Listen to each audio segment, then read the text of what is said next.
Hey, good morning, gang. I'm super glad you're here today. You are not going to believe what animal God made that can fly.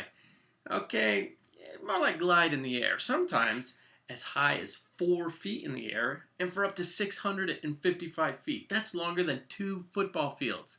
Well, here's the amazing part. I am talking about a fish. Can you believe that? You can see here that the flying fish I'm talking about are shaped kind of like torpedoes. Hey, look at me. I'm shaped like that torpedo and whatnot. That helps them build up enough underwater speed to break the surface of the ocean. They have large wing like pectoral fins, and that's what gets them airborne. A flying fish can flap its tail and glide over the water. Some of them have glided as far as 1,312 feet. That's more than 4 football fields in length. Well, imagine if a goldfish could leap out of their bowls and fly around the room. Talk about the impossible, huh? Well, I'm assuming you all remember what we've been talking about all month. Faith. Faith is trusting in what you can't see because of what you can see. We trust in God even though we can't see Him because we can see what God has made. We can trust God to keep His promises because of the promises He's already kept. We can trust God to be with us because we've seen how faithful He's been. Well, just like those very first Christians who needed reminders to keep on trusting God even when bad things were happening, like when people made fun of them or confiscated their property or threw them in jail, we sometimes need reminders too.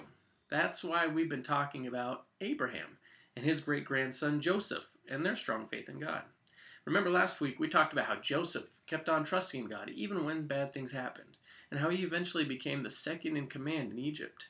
Well, not too long after that, Joseph invited all of his family, his dad, his brothers, and their kids, to come live in Egypt. Those people were called the Israelites, and they were the descendants of Abraham, Joseph's great grandfather. Well, the Israelites lived in Egypt for over 400 years. Eventually, there were so many Israelites that the Pharaoh, or king of Egypt, was afraid they were going to take over the country. So, he made them all slaves. Now, this was a new Pharaoh, not the one who had made Joseph second in command. This new Pharaoh became king long after Joseph had died, so he didn't know anything about Joseph.